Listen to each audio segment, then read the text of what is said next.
இந்தியாவில் 15ஆம் நூற்றாண்டில் நாயக்க மன்னர்களால் கட்டப்பட்ட ஸ்ரீ பட்டாபிராமன் கோயிலை பற்றி விரிவாக பார்க்க போகிறோம்.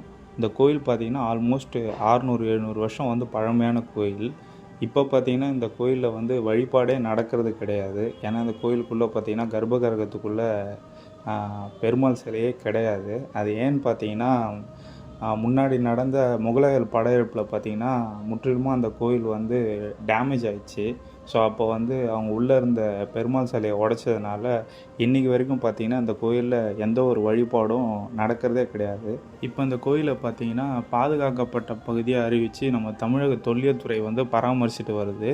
டேமேஜ் ஆன எல்லாத்தையும் ஒரு சில இடத்துல ரீகன்ஸ்ட்ரக்ட் பண்ணிகிட்ருக்காங்க. கோயிலுடைய முக்கியமான சிறப்புகளில் பார்க்கும்போது ஊஞ்சல் தூண்கள்னு சொல்கிற தூண்கள் பார்த்திங்கன்னா இந்த கோயிலில் வந்தீங்கன்னா பார்க்கலாம். ஆல்மோஸ்ட் ஒரு ரொம்ப உயரமான ஒரு ஊஞ்சல் தூண் பார்த்திங்கன்னா இந்த கோயிலுடைய முகப்புலேயே இருக்குது. அது இல்லாமல் 7 அடுக்கு ராஜகோபுரம். இது நிறைய சிதிலமானதுனால உள்ளே போனீங்கன்னா இசை தூண்கள்லாம் இருந்தது. ஆனால் இப்போ எல்லாமே டேமேஜ் ஆகிடுச்சு. ஸோ அது எல்லாமே டேமேஜ் ஆகிட்டு தான் இருக்குது. அது இல்லாமல் பார்த்திங்கன்னா நீங்கள் கோயிலுக்குள்ளே என்ட்ரு ஆகும்போது பார்த்திங்கன்னா 7 அடுக்கு ராஜகோபுரத்துக்குள்ளே பார்த்திங்கன்னா நிறைய கல்வெட்டுகள் இருக்குது. அது எல்லாமே விஷ்ணுவோடைய அவதாரங்கள் எல்லாத்தையுமே எடுத்துரைக்கிற மாதிரி நிறைய விதமான கல்வெட்டுகள் இருக்குது. ஸோ நீங்கள் நிறைய பழங்கால கட்டிடக்கலையை விரும்புகிற ஒரு ஆளாக இருந்ததுன்னா இந்த கோயில் உங்களுக்கு ரொம்ப பிடிக்கும். ஒரு தடவை போய் பாருங்கள். இந்த கோயில் பார்த்திங்கன்னா செஞ்சி மெயின் ரோட்லேருந்து ஊருக்குள்ளே நீங்கள் ஒரு 5 கிலோமீட்டர் அப்படியே வரணும். ஏன்னு பார்த்தீங்கன்னா நானே கூகுள் மேப்பில் பார்த்துட்டு இந்த கோயிலுக்கு போனேன். ஆனால் கூகுள் மேப்பில் காட்டுற லொக்கேஷனில் இந்த கோயில் இல்லை. ஸோ அதனால் டிஸ்கிரிப்ஷனில் எக்ஸாக்டான லொக்கேஷன் கொடுத்துருக்கேன். ஸோ இன்கேஸ் நீங்கள் அந்த கோயிலுக்கு போனீங்கன்னா அந்த லொக்கேஷனை யூஸ் பண்ணிங்க. எக்ஸாக்ட் கோயிலுடைய லொக்கேஷன் நீங்கள் மெயின் ரோட்லேருந்து பார்த்தீங்கன்னா ஊருக்குள்ளே நீங்கள் ஒரு 5 கிலோமீட்டர் அப்படியே போகணும். அதுக்குள்ளே போனீங்கன்னா வயல்களுக்கு நடுவில் பார்த்தீங்கன்னா இந்த கோயில் அமைஞ்சிருக்கு. ஒரு சைடில் பார்த்தீங்கன்னா உங்களுக்கு மலைகளுக்கு கீழேயும், இன்னொரு சைடில் பார்த்தீங்கன்னா வயல்களுக்கு நடுவில் ரொம்ப அழகான ஒரு ரம்மியமான கோயில்.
பறவைகளுக்கும் துறவிகளுக்கும் நிரந்தரமான சரணாலயம் இருப்பதில்லை.